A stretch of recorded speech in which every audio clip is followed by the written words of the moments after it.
Josh Jacobs, what an honor. Thank you for being with us in Sunday Night Football en español. Thanks for having me. You know some words in español. Not really, just a little bit. Hola. Hola. Right. Yeah. Taco. But So how is life in Titletown? man, it's simple. Easy way of living. Yeah, a lot of football. You came from one of the busiest cities in the world to one of the quietest. How was that transition?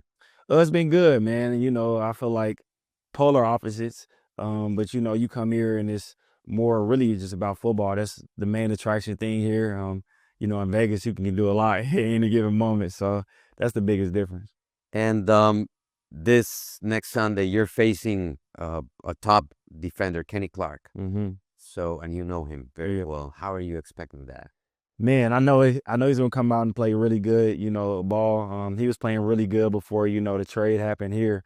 So to see him go over there and, you know, excel and still playing at a high level, I know he's gonna be a matchup that I look forward to. There's a lot of noise in that game. You know, Micah, you and Kenny. Yeah. Are you expecting like?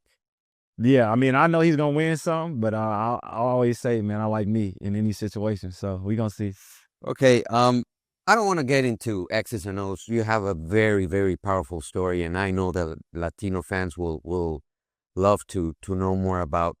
So if you can share, Josh, how was growing up? How was your life growing up? Yeah, so growing up, you know, I was homeless for a long period of time. You know, my dad raised all of us. I was the middle of, you know, 5 kids, and you know, it just taught me a lot of things. You know, coming from humble beginnings, having to share everything and, you know, do a lot of things independently, kind of accelerated, you know, my way of life and, you know, how to be adult at a young age. But it was definitely different and definitely unique experience. I never really even had a bed until I got to college. So it was kind of weird, you know, finally sleeping on the bed. But it was definitely something that I'm proud of, honestly, because it taught me a lot of things. And I think it helped me a lot, you know, in life as an adult. I read that you even slept in cars. Yeah. How was that? At the time, I really didn't understand what was going on. You know, like I was just remember being with my family. I remember, you know, being in a car, going to sleep, and then waking up and just getting ready for school the next day. You know, so I really never really noticed it. I think it didn't hit me until later. When I just thought about it, I'm like, man, like I used to see my dad just stay up and I used to wonder, like, did he sleep? Or, you know, certain times we had food, we had to have a lot of food if he ate or not. That was something that I always remember. And I don't know, when you went to school, and what's your home address? What did you say in that? I don't even remember. I think we used to use somebody else's, like we used one of my friends' home address, like family friends, something like that. But yeah. Is it true that even in college, what you just said, Mm-hmm. you slept on the floor? For the first like month. Yeah. Okay. I had to get used to it. Like I wasn't comfortable. Like, so I remember like the first time I ever even told anybody about it was my roommate came in and he was like, man, what you doing? And I was like, man, I just, you know, we sat down, we had a talk, and like to this day, still like one of my best friends. But we had a talk, and basically, you know, he kind of like just helped me navigate through the whole process. Was it difficult to realize that you had like a very, very tough childhood when you grew up?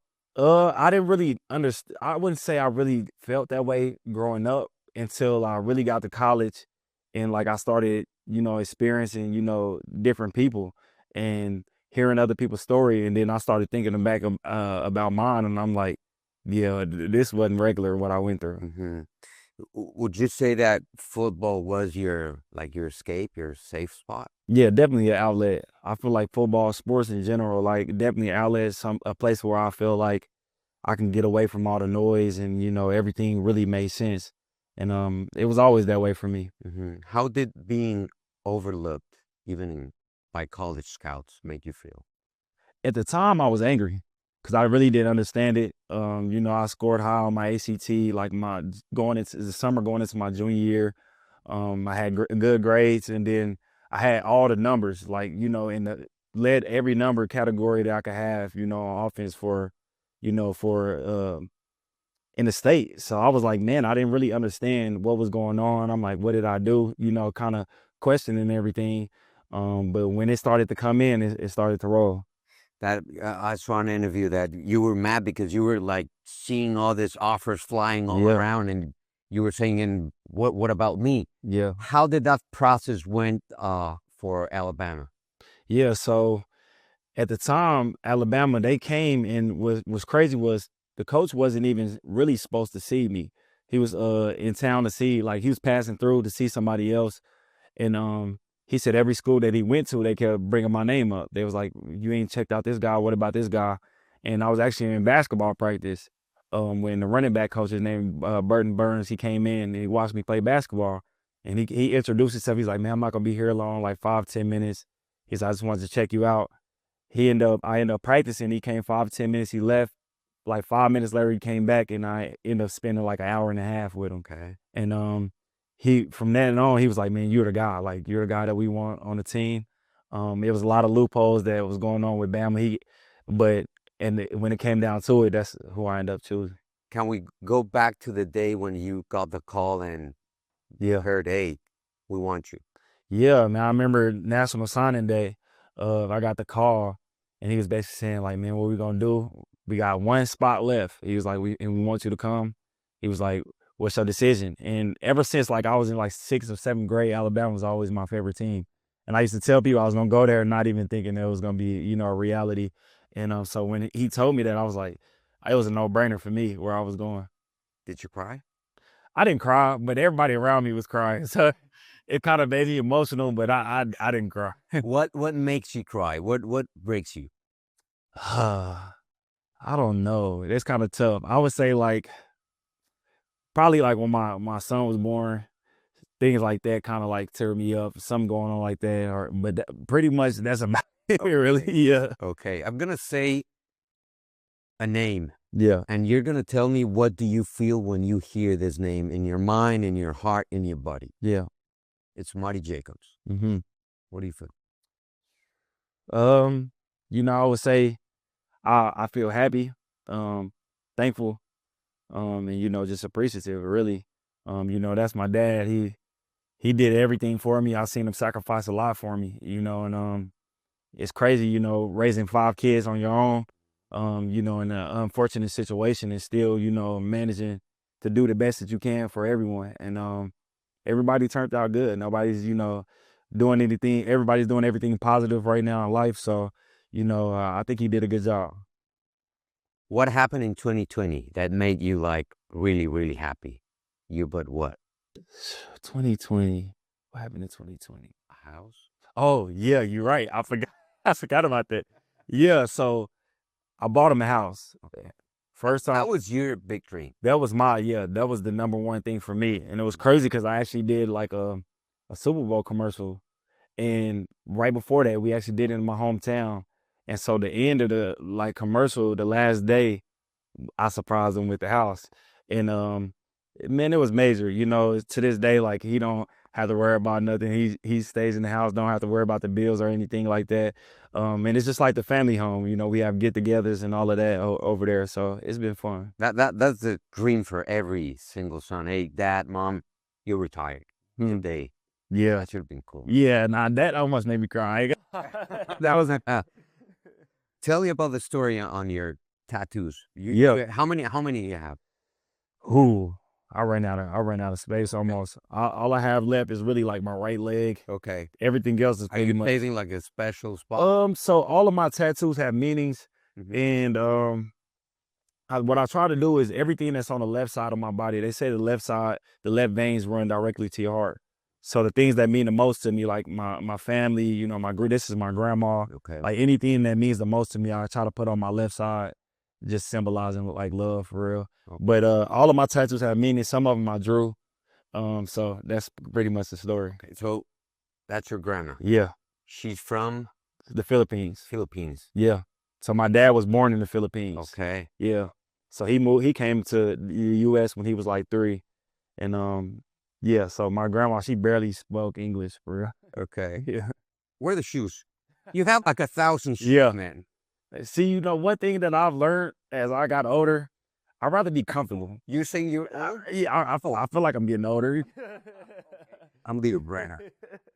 I'd rather be comfortable. So like, Okay.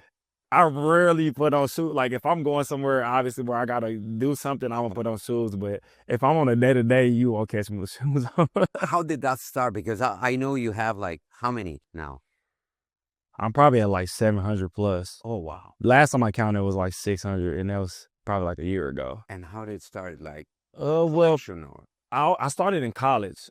Like, so with the little bit of money we was getting, I was trying to like anything that like I couldn't afford growing up, I tried to like at least get if I could afford it, you know, at that time. And then it got to the point, once I got to like 100 pair of shoes, I'm like, all right, I'm not buying no more shoes. And then I got a Nike deal.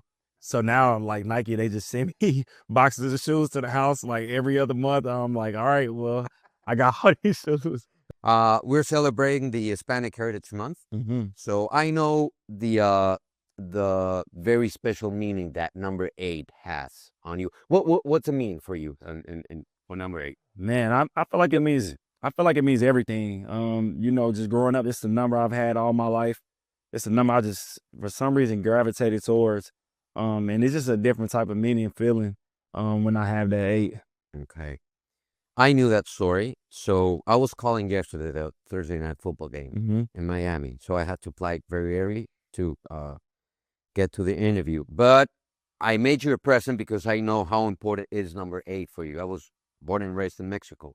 So I did this jersey for you, but I forgot the jersey. Oh, man, that's crazy. I know. This is that's dope. national team. Wow.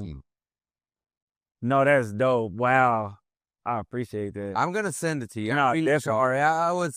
We got my name on it too. Oh, yeah, I got to frame it. I got to frame that now.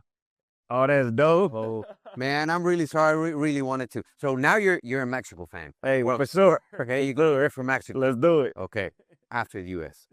Gonna be your second team. Okay. I don't know. I get a little bias. You know what I'm saying? I get a little bias. So you are the número 8. Dope. Josh, appreciate you, thank man. you so much. I'm gonna send you the jersey, man. I felt terrible this morning. I like them colors too. Yeah, it's a nice shirt. Ya que nos encontraste, no nos pierdas. Suscríbete al canal de YouTube de Telemundo Deportes.